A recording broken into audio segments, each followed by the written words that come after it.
We're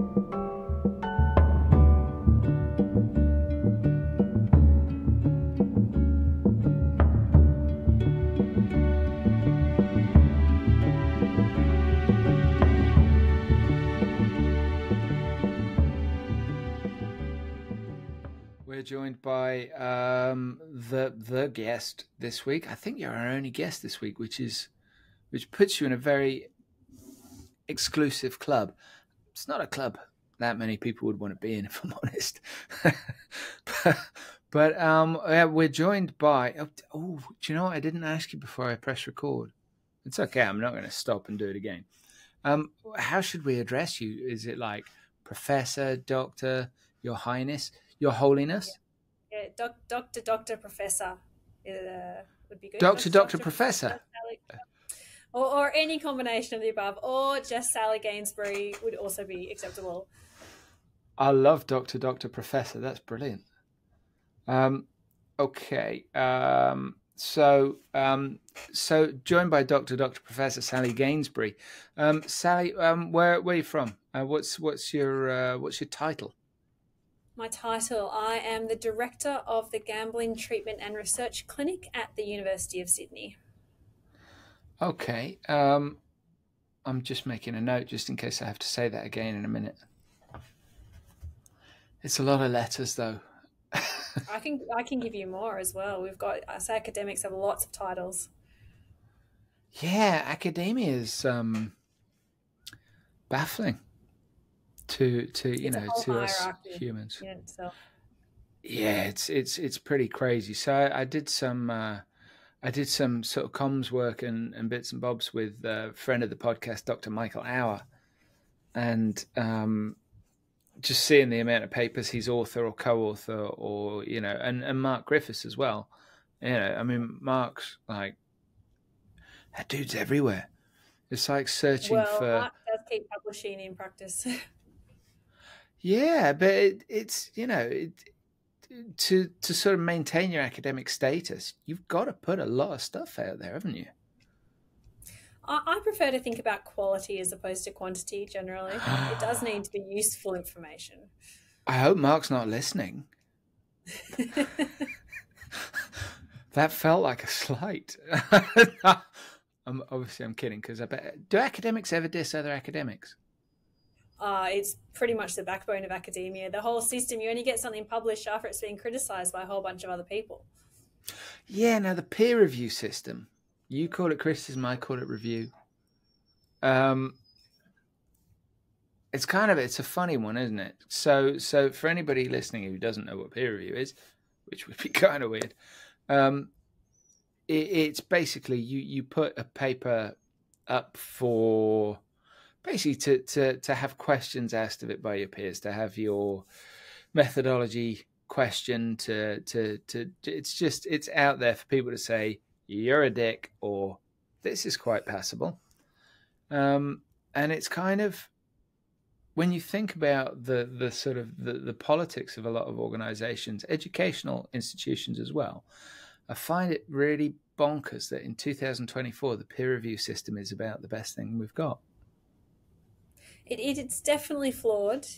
There are certainly some things that get through peer review which you have to scratch your head about, because the peer review is only as good as the other peer reviewers. So if you get people who don't really know what they're talking about, they can criticise something.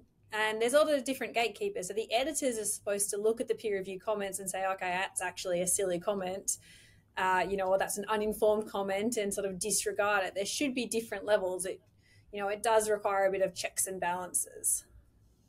Yeah, it sort of feels like Amazon reviews. Do you know what I mean? And I don't mean that in a good way. You're not supposed to be able to game the system. And there's an increasing move towards what's called transparent peer review, so that when the paper's published, you actually publish the peer review comments and the names of the people who peer review it, because it's interesting what people will say in a review when it doesn't have their name on it compared to a review that does have their name on it. So there's kind of different checks and balances of the system. I get that. I would be horrendous if I could do it anonymously. I'd be really bad. I'd be like, this doesn't mention ice cream once, or something like that. But I do that on. The editor should be picking that one up, but some of the editors just let it all go through. It's always a bit of a gamble in and of itself. Pardon the pun there. I saw what you did there, and I appreciate it. When I go into my local opticians, there's usually a bit of elbowing and whispering, and I assume it's because of the reviews that I leave. Because every time I'm there, I'm like, "Where was the ice cream? Why isn't there ice cream for customers? Where's the cake? Needs more cake." Service is very good, great value for money, but in terms of refreshments, forget it. You might as well go to a shop that sells cake. But I just thought, life's too short to not at least amuse myself. Sure. So, Sally, you're Australian, is that correct? I am Australian. And how's that going for you? Pretty good. It's sunny, blue skies. Go to the beach a lot. That's just cruel. You asked. Yeah, I did. Yeah. I'm in Wales and it's dark. It's dark, it's wet, windy, and quite cold. So that's nice. But, not much in the way of shark attacks here. Now, Australia, considering the population of the country, there's a lot of areas in which Australia punches way above its weight. Sporting achievements. Obviously, you've got some top-class sports teams, often in the less important or relevant or played sports. It's coming from Wales. I'm not Welsh. I am English. I live right on the border. But I say that like being English is better. So most of those sports are things you guys play as well. So Commonwealth representation. We totally do. But yeah, in terms of the arts, Australia punches way above its weight. In terms of top class actors, it's crazy. Do you have a favourite Australian movie? Oh, good question. I don't know if it's a favourite, but I do like some of the classics, like Strictly Ballroom. Might not be well known. One of the early Baz Luhrmann films. Well, it was his first full-length film, I think, wasn't it? Was it? I believe so. And anybody that hasn't seen it, it's a stone cold classic. It's a beautifully made film. Yeah. Great shout. Before its time, really.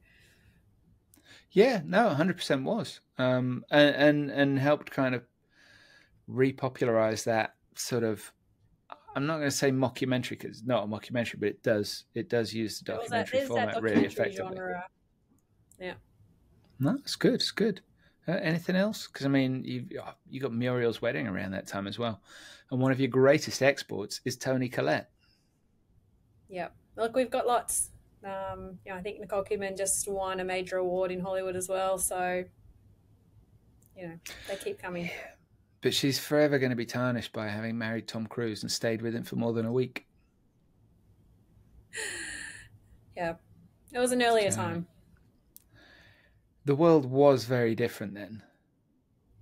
But I can't forgive it. I'm really sorry, I can't. And I don't even watch Dawson's Creek anymore after the whole Katie Holmes debacle. That was well after Dawson's Creek days. Have you watched the reruns? No, but I can't go back and watch it because I'm like, why would she marry Tom Cruise? Why would you even do that to yourself? And yet, that doesn't apply to Tom Cruise movies. Yeah, he does good at what he does. Yeah, it's weird. But I thought we might have a chat about gambling research and things like that, just as you're here. Off topic. Yeah. Now, there was an email landed in my inbox, and I thought it was quite interesting. And it was about the language of I don't know what to call it now because I'm going to use the wrong language. Got any suggestions? What can I call it? Of gambling, problematic gambling. Yeah.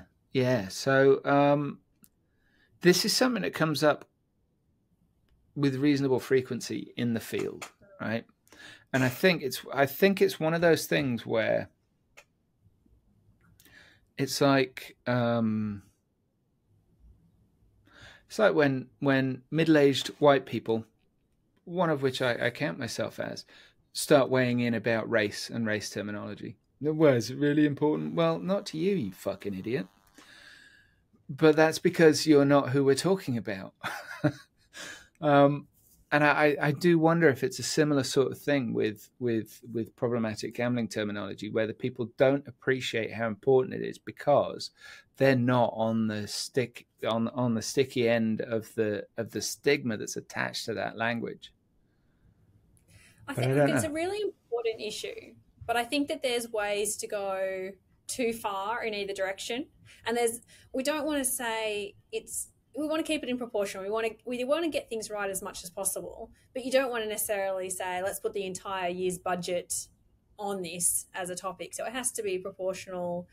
But it is important to get right because language is at the bottom of everything we do. The way we talk about something, even casually, has a strong impact on individual behaviour because it impacts the perception and the, what people in a casual community think about it has a strong trickle down effect. Particularly when you're talking about whether it's medical professionals or organisations with certain names. So there's not going to be a consensus where everyone necessarily agrees, and that's not necessarily the point. But starting to get rid of some of the damaging language, I think that's the first thing to do. It's what you've got. It's first impressions are really important, and your impressions early doors are built on personal associations with the words that are used. Yep. When you start a conversation with somebody, they might use a term which you have a strong personal association with. Now, any group that is wanting to remove stigma from language, you can't control the personal interpretation of something, can you? So what's the key to this? Sorry. No, well, I was going to say, you have to do it in a respectful way. So we don't necessarily want to impose language on a group of people and change their own identity and understanding, but we want to gently correct people who are potentially not using language in a very considered manner that might be having harmful consequences. Can you give me an example? So an example is thinking about gambling disorder or gambling problems as a behaviour, not a characteristic. So we don't want to use a term like problem gambler because that implies it's something inherent about the person, that it can't be changed, it's static. It also implies that it's their dominant characteristic. So, use the expression, you're a middle-aged white man. Well, that's not something that's readily changeable by you. So it's a more apt description of a group that you belong to. Even if you say where someone's from or where they live, but referring to someone as a problem gambler implies that's their main characteristic that they're defined by, which is really harmful if that's then implying that it's not something that's readily changed by them and it's, the core characteristic through which they are identifiable.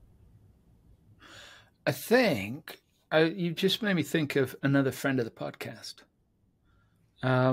And their work. We had Sarah Ramanauskas on a couple of months ago. Sarah. And Simo. Yep. Dragicevic. I might have just butchered his surname, so Simo, if you're listening, I'm really sorry. And my apologies to your family. But yeah, I mean, what they're doing is really interesting. And it made me think about things in a totally different way because they're pointing out that, as you say, the problem gambling label, it's not all that somebody is. Like I'm a raging drunk, but that's not all I am. I'm deeply flawed in many other ways as well. It's not my defining characteristic because I don't drink anymore. So do I want to be characterized as that? Of course not. It's not who I am. And their work is to basically identify the aspects of environment that can create a dangerous environment for somebody as a player. But it recognizes that there is more at play than that person coming to the table with the potential for issues. And there's aspects of that as well. I think they use the term safer gambling, which is an interesting shift away from responsible gambling, or even worse, which is just RG, which is this idea that, you know, gambling is something that an individual is required to do in a responsible manner, and it puts all the onus on the individual and takes away any element of the product or the venue or the, you know, the characteristics, the other characteristics that are impacting on, again, the behaviour. What's interesting about what you've just said is, and this is something I've been thinking a lot about lately, almost everything the way that it stands, the industry as a whole does largely to the letter what it has to for its licensing responsibilities. Now, that's often used as a criticism, but I think it's worth pointing out that the regulatory structure defines, as it stands, defines the boundaries of operator responsibility. And it's really important to have recognition of where the operator's responsibility ends, because when you see people discussing their own problems with gambling, very, very often it's, these operators are evil, what a bunch of bastards, they did this, that, and this, when actually I'm looking at what the operator's done. And the Catherine Sayre, friend of the podcast, story in the Wall Street Journal about the psychiatrist in America. Do you know the story that I'm talking about? Got a lot of coverage. There was a psychiatrist who basically ended up spunking hundreds of thousands of dollars, basically. And in what I saw of it, the operator did pretty much everything they were supposed to do. So why the operators are part of that story, I really don't know. I think the reason that story had the legs that it did was that the lady was a mental health professional, and, you know, people assume that psychiatrists and psychologists can magically apply what they've learned about the human mind to themselves. It doesn't really work like that. No.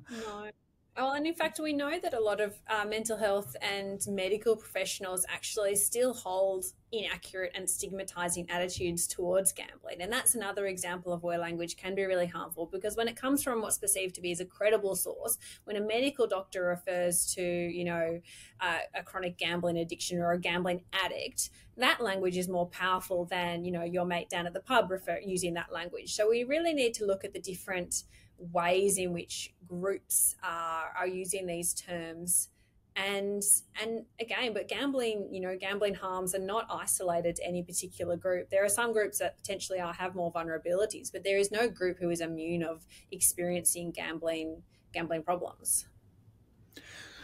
But a lot of times the operators are doing what they're supposed to do, how they're supposed to do it.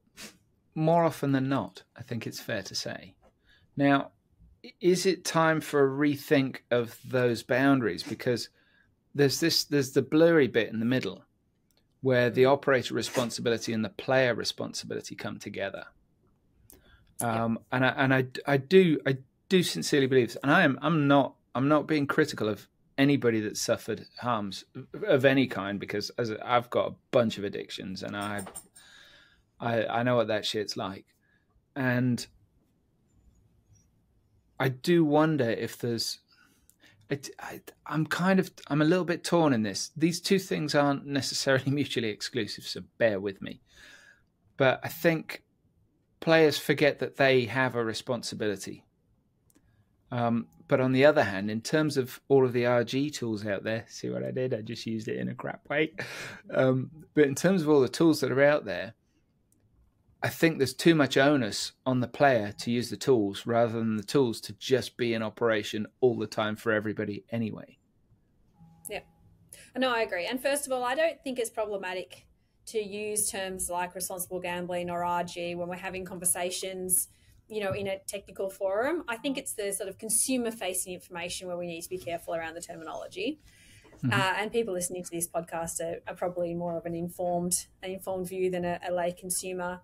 But I agree. I think that there does need to be more done to, and one of the problems with potentially going too far down changing language is the implication that it's something that can't be changed about the individual, or they don't have responsibility for, or something that's done to them. That's also inaccurate. So as we use terms like lower risk gambling, but it's really thinking about the behavior and how can we encourage people to gamble in a lower risk way, but also not being reliant on them to take that step or the operator to pick them up if they don't, but have more sort of nudges and almost like when, you know, bumper bowling. I don't know if you have that in the UK with the kids, you know, so that you have, you know, bumpers to stop the balls going into the gutter. It's kind of more tools that are automatically keeping everybody in their lanes. And that if you do want to go, and this is something that's, you know, obviously talked about in the UK with affordability checks, you know, if you want to take your bumpers off, well, you have to demonstrate that you have, you know, you're the capacity to do that, to engage in the higher risk gambling. So, you know, it's a combination of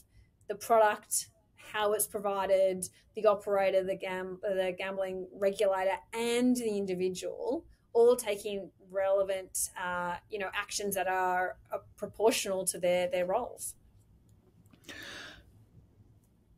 We have mentioned that you are Australian and from Australia. That came up earlier. Now, Australia has a pretty unique market gambling-wise. I think it's fair to say. What are the unique issues that you're facing in Australia? Would you say? Well, Australia does have the.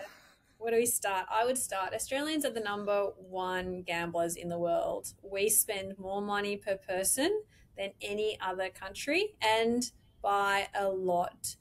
Per capita, Australians spend roughly double most Western countries. So fair to say we're a pretty big nation of punters. And that's pretty impressive considering that probably, you know, 30% of people don't bet at all. And a lot of people bet, you know, relatively small amounts, you know, an occasional lottery ticket or, you know, a Melbourne Cup, which is our big race day, something, or a grand final. So if you take out the people who are really gambling very infrequently or not at all, that's even more money, you know, per actual gambling person. So we have a lot of availability. It's very much part of the culture. Most of the spend, about 2/3, is on what we call pokies or electronic gaming machines. They're known, you know, slot machines or VLTs around the different parts of the world. And they are available in most licensed premises, and not just a few. Hotels and bars have about 30 machines, but local neighbourhood clubs can have hundreds of machines, and there's one in every neighbourhood. So it's fair to say gambling's quite accessible. We also obviously have online, but I like the fact in Australia we only have online wagering. We don't have online, well, not legally provided casino or bingo or slot machine. So it's just the sports and race wagering online, which keeps things a little bit more constrained. Yeah. That proliferation of pokies, that's been, I mean, it's talked about so much. And some of the world's best known, some of the industry's best known slot manufacturers originated in Australia from that pokies market. For anybody who doesn't know this, you know, where have you been? But, you know, Ainsworth and Aristocrat was Australian, wasn't it? Aristocrat, yep, still is. And they've been #1 in the market, I think, for several years now. And it's really interesting because what you have is we had was he a professor? I think he's a professor, Alan Hardacre, on recently talking about normalization. And it was a really fascinating, really, really interesting episode talking about public affairs policy and normalization and what it actually means. But what you've got in Australia is a truly normalized pastime. Are you seeing a lot of problems with younger people because I'm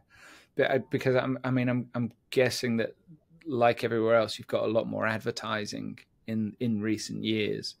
Are you seeing younger people with issues? So advertising is in relation to online wagering. So that's been allowed for around 10 years now, that there was a legislation allowing advertising of online wagering broadly. And it's hugely proliferated to the extent that there was a big community backlash and regulators are desperately trying to reel it back in. There's currently a proposal being considered, well, it's at least being proposed to ban all advertising, literally everything, every, online broadcast, radio, but interestingly would be also social media and websites, which is a whole nother difficult thing to do. Yeah. But we've got more young men in particular engaged in online wagering, so there's a bit of a shift. People are still playing pokies, but they're certainly seen a shift towards online wagering, and younger men. The ads are very much focused on sort of middle-aged and younger men as a cohort to bet online, and a lot of products that are focusing on it as a really social aspect, bet with mates, and to normalise this in relation to sporting events. That it's had a real shift in the market, because now we have a lot of the broadcasters and the sports companies all quite dependent on gambling revenue, where it wasn't, that wasn't the case before. So it's shifted the stakeholders engaged in gambling. But of course, taxation is the big driver, and the state governments make a huge amount of money through gambling taxes. So that's always going to be a bit of a conflict there as well, in terms of what the regulators are willing to do. Yeah, it's interesting when you hear different industries sort of having a bleat about the possibility of things being banned, and you think, well, if you go back pre-gambling advertising and pre-gambling advertising to this extent, what you are probably looking at as the equivalent is tobacco advertising, and we all managed to survive that ban. Yep. And it's just, there will be a period of adjustment, and you'll figure it out.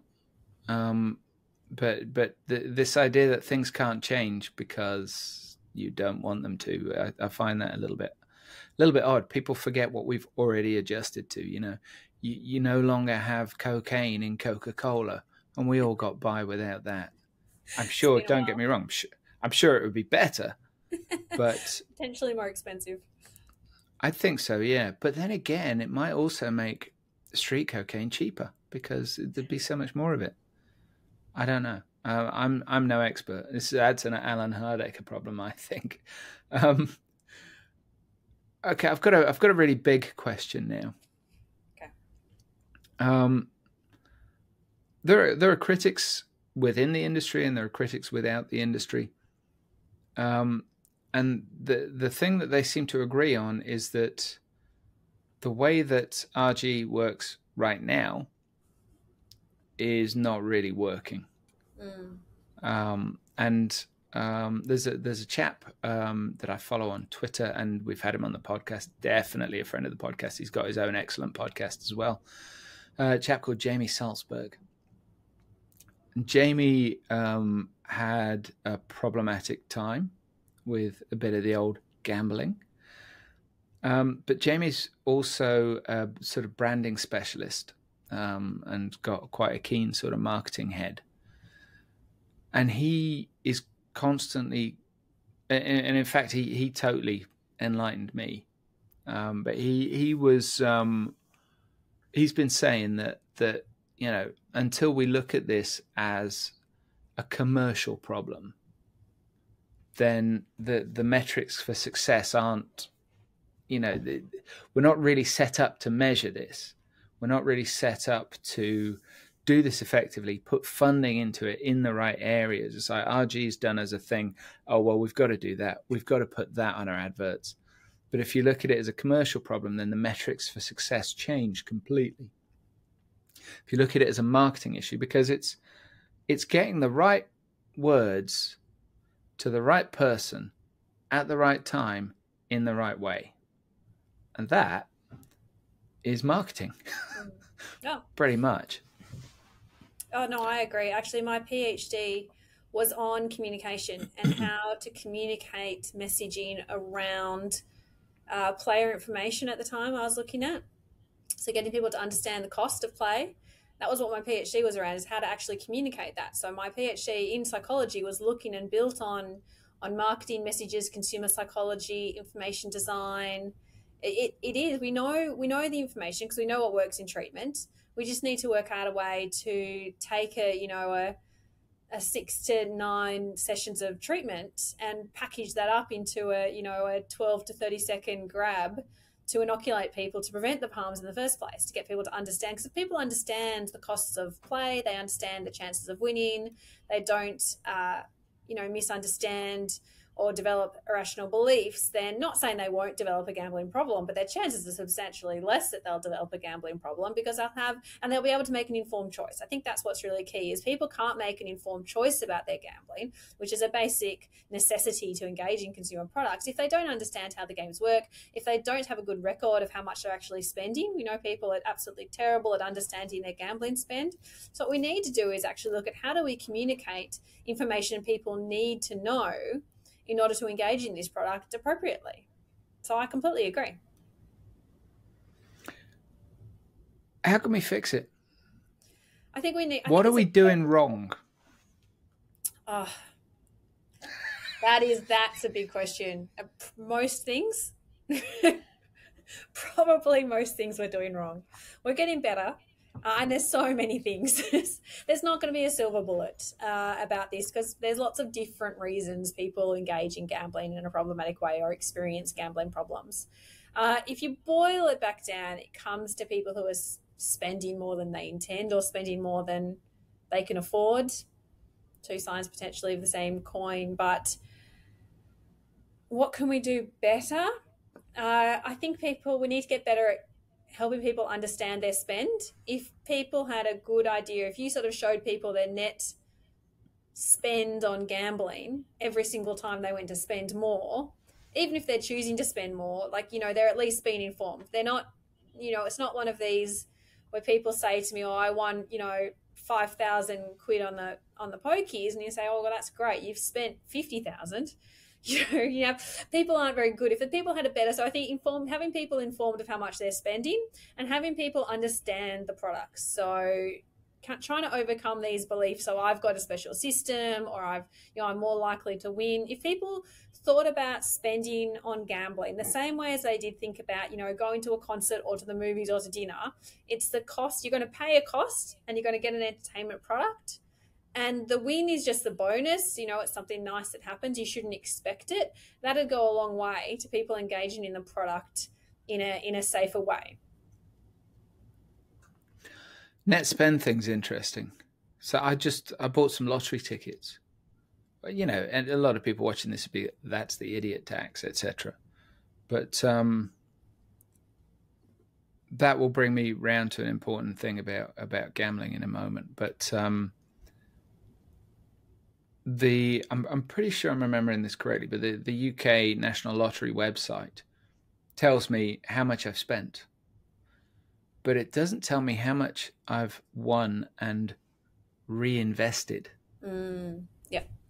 That's an interesting way of net. What is net? And we've actually had some people say, how can I possibly have lost that much?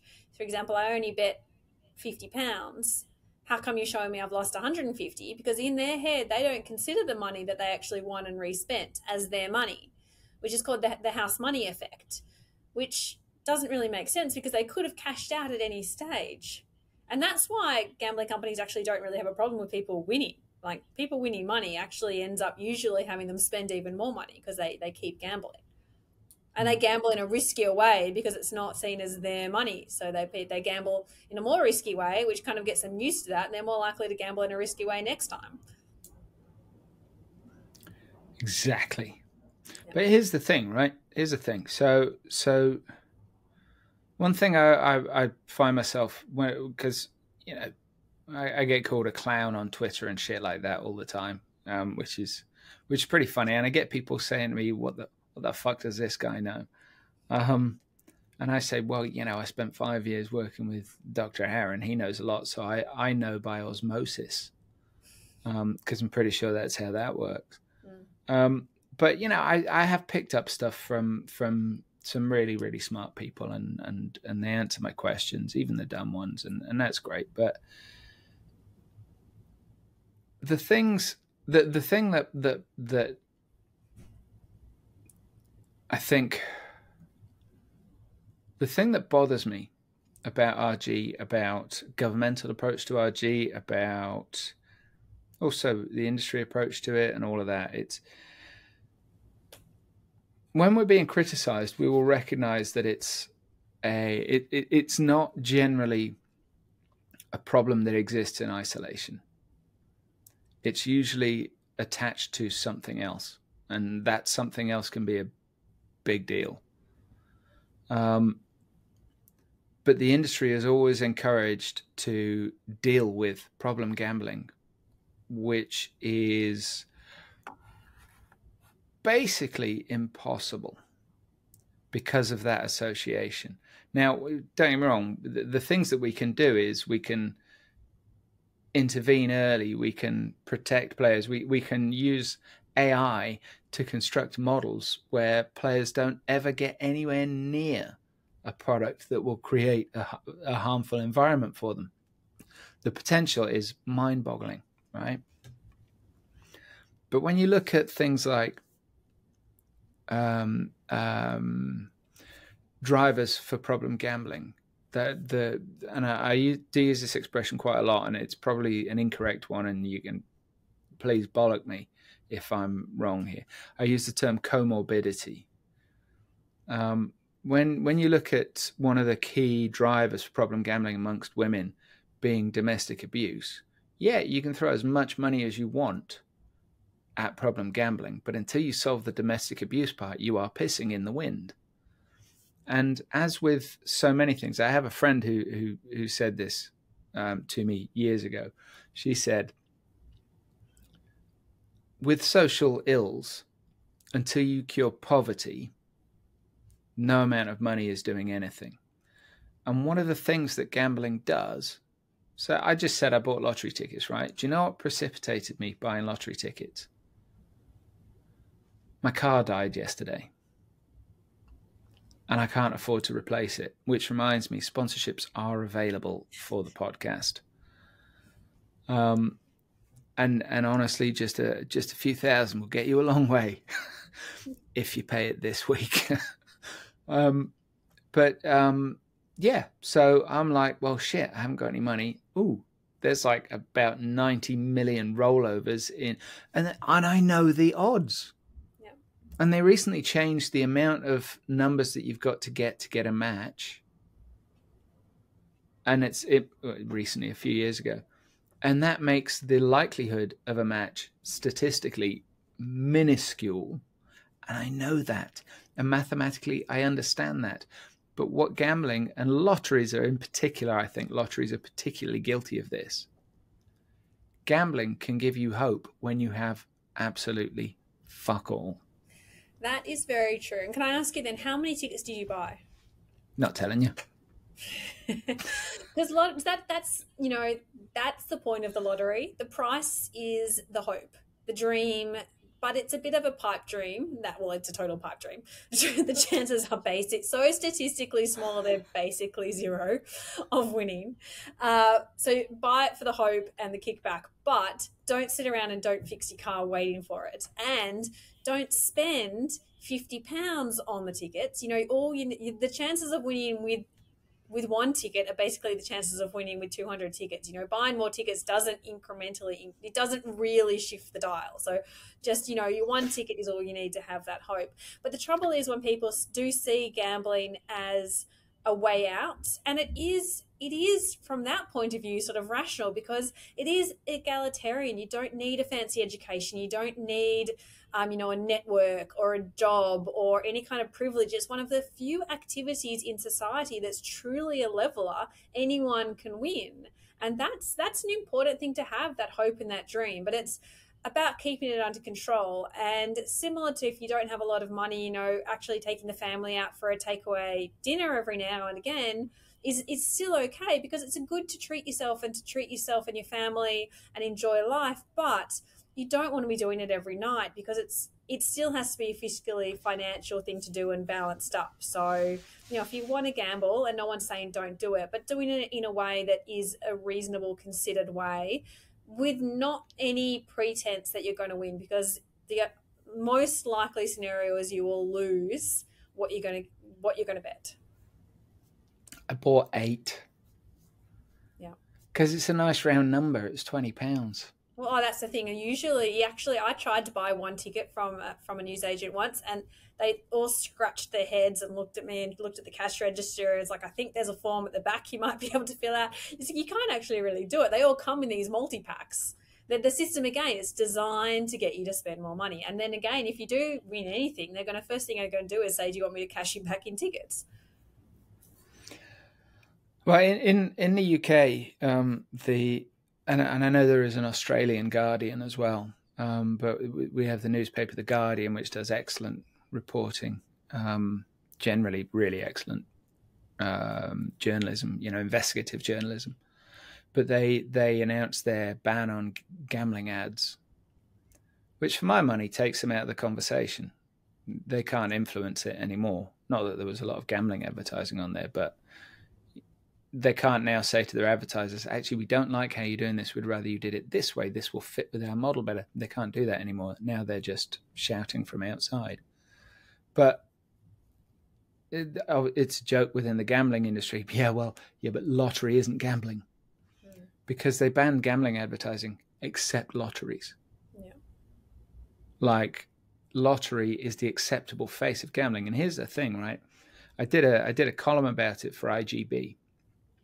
And I contacted Camelot, and they were, let's say, not forthcoming with their answers, but they had to answer. And they very proudly told me that almost everybody in the UK is less than 1 mile from a lottery outlet. Now, you compare that to bookmakers, and everybody's bleating and wringing their hands about the proliferation of bookmakers in UK high streets. Not even close, not even comparable. There is a lottery outlet in every supermarket, in every newsagent's. They are everywhere, and it is the acceptable face of gambling. And yet, they're also free from criticism. And I'm sure you're aware of this, but when we talk about controls on play, somebody that is 15 years old and working in a newsagent's on a Saturday, they're not the guardians. They're not. They can't be, and they never will be. And it's not their responsibility, and it shouldn't be their responsibility. But the simple fact is there is no way to monitor scratch card play.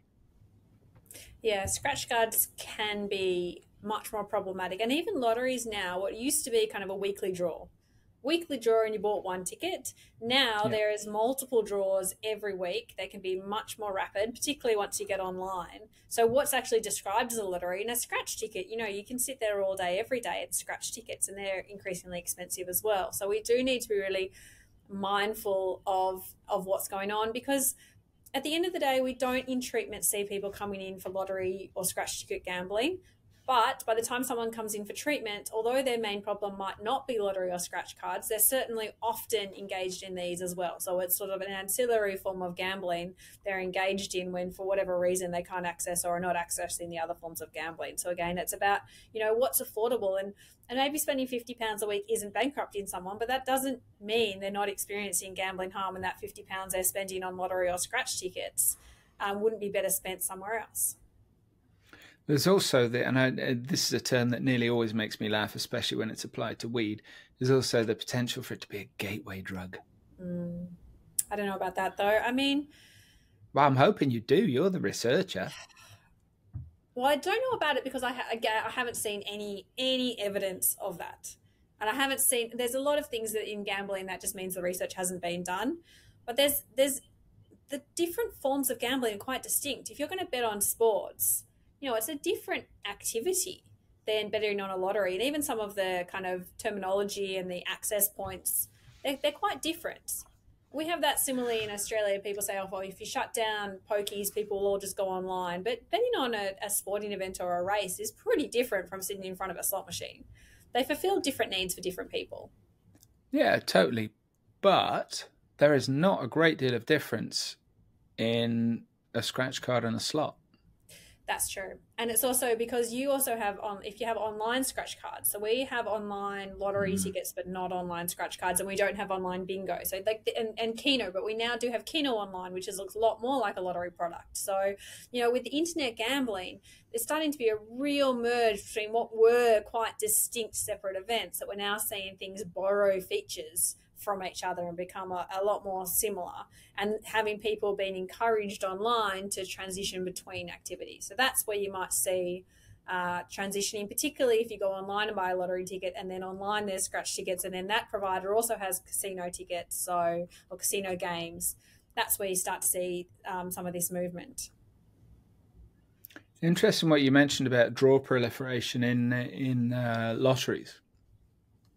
And in the UK, I mentioned that they added a number. They doubled the price of a ticket and added a number. So it's twice as expensive, and you are now this minuscule chance of winning. But what that did, and this is really interesting, and like I say, I'm lucky enough to be able to look at those numbers and think, Jesus, fuck, they've made it impossible. Whereas, the average person's going to be like, well, it's just one more number. I mean, but what it's done, they've probably lost a few players to the price increase, and they've probably lost a few to the mathematical change, right? But what happens in my experience of people that I know, like the lads in the butchers, etc., if there's a rollover, they'll all be talking about it. And because the win frequency for the jackpot is now much, much lower, there are many more rollovers, and people play more when it's a rollover. Mm-hmm. Plus, you got the marketing that comes with it being a rollover. Yep. The awareness of the rollover. I mean, it's genius. They've basically made it impossible to win and more expensive, and got people to spend more to not win. Well, like phenomenal. It's all about marketing. That's genius, though. I mean, it's a dastardly genius, but it is genius. These sorts of things are happening in all sorts of gambling products. If you look at in Australia, we've got a real popularization of what's called exotic bets. So these are, your what you might call a multi or a parlays, where you have multiple different events. I have to have a win on this football game, and then this soccer game, and then a horse race or something like that. And they're really hard to win, so they're cheaper, but people buy more of them, and they also get really excited. And then, while I have this leg, I'll then add a few more bets on. So they again encourage people to spend more. So yeah, gambling has become a pretty big marketing opportunity, and there is a lot of money being spent. And that's where we need to think about, again, it's not about not gambling, but it's about how do we teach people how to have more critical appraisal and think about what they're gambling, have their net spend, and be thinking about it as part of their entertainment budget, and importantly, not be counting on getting any money back. That's really what it comes down to. People need to think about it as spend, be aware of how much they're spending, and just make a considered action.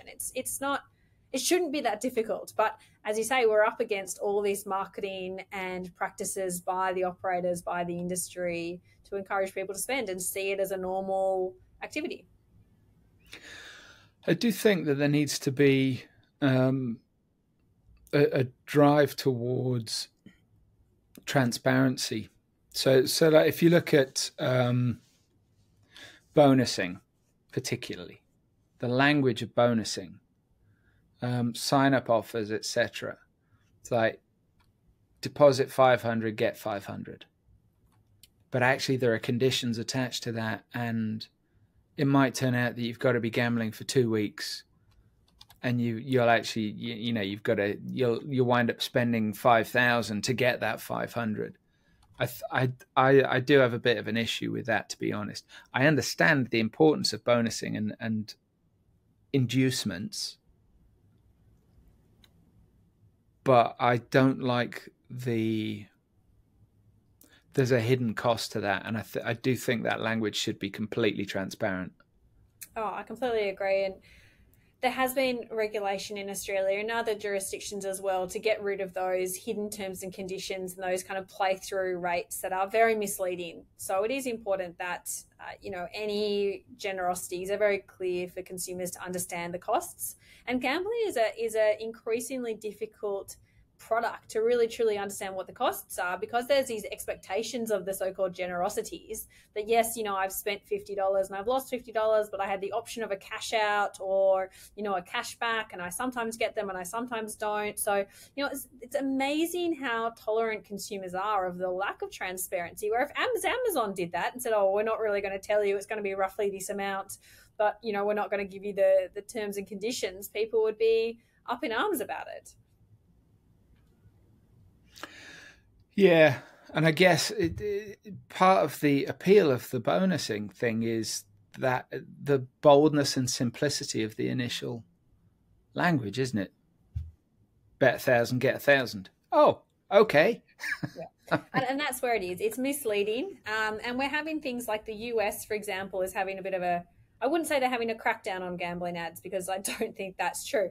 So they're the industry is voluntarily implementing some guidelines, not even mandatory, around things like not saying that there's a risk-free bet. Of course, there's no such thing as a risk-free bet. By its definition, betting is a risk. So they've got these guidelines around not blatantly lying to customers. I think that's a long way to go between that and actually being transparent to customers.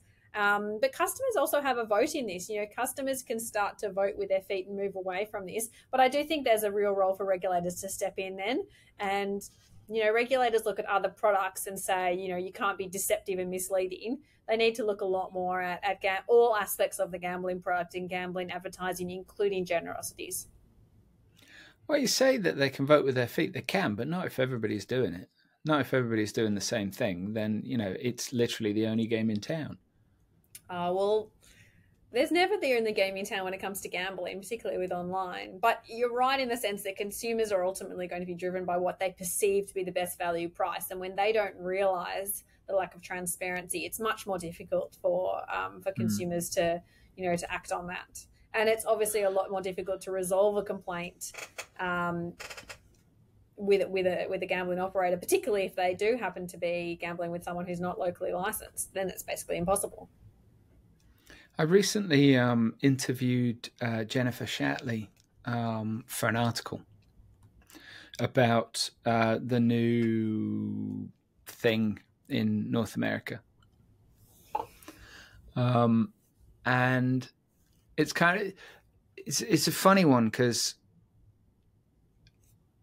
if they had anybody else, and usually in organizations like this, what you essentially have at the head of them is a career politician or similar, a career civil servant stroke politician kind of person. But I think appointing her does give it some credibility from the off, and the potential's really, really interesting. But I'm not sure if I have a question at the end of this, by the way. Sorry, I think it's a really... Left, I've got about a minute left, you say? It's been a little while we've been chatting. Okay, sorry. Well, maybe then I'll just switch to favourite Australian band or musician. Oof, I should have prepared more for this one. Band or musician?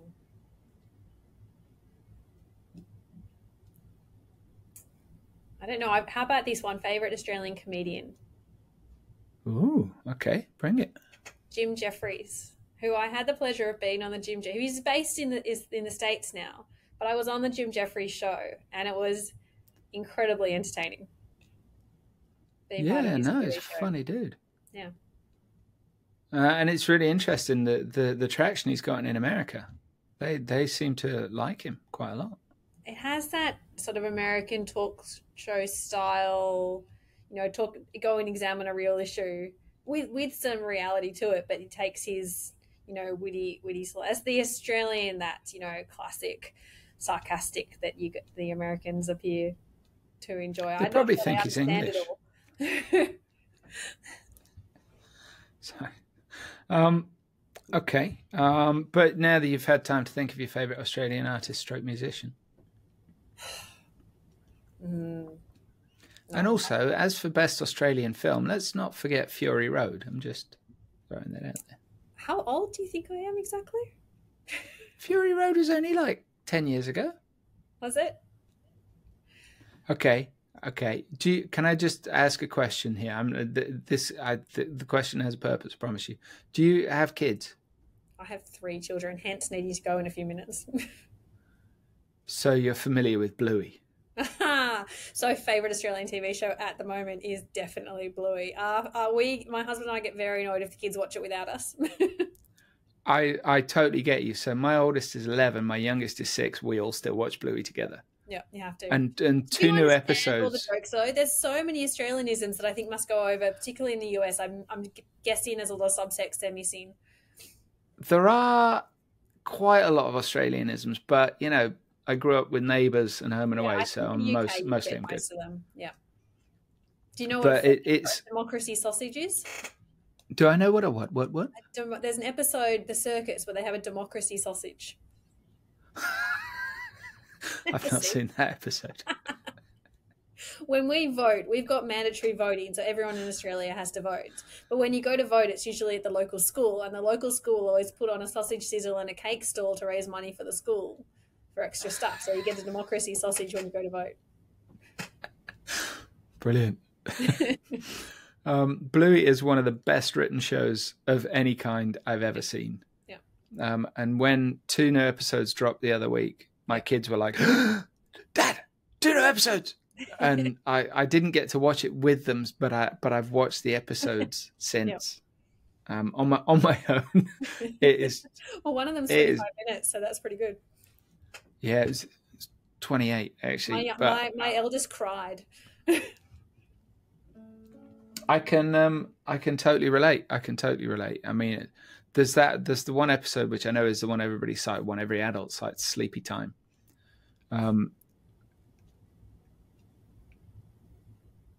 If you haven't seen it, I don't have any words for it. It's completely unique. It's utterly fabulous.